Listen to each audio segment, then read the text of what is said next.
Әлемде 4-ші технологиялық революция болып жатыр. Сондықтан біз интеллектуал қоғам құруымыз қажет.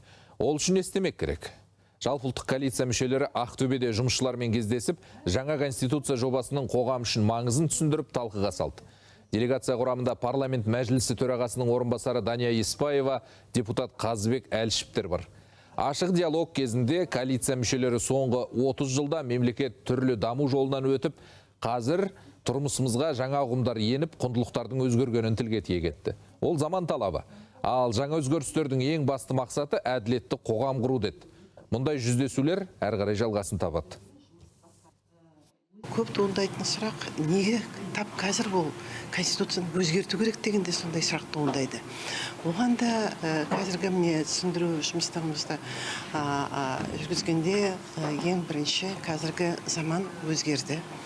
95 жылға қабылданған заң одан бері 30 жылдан астам өтті.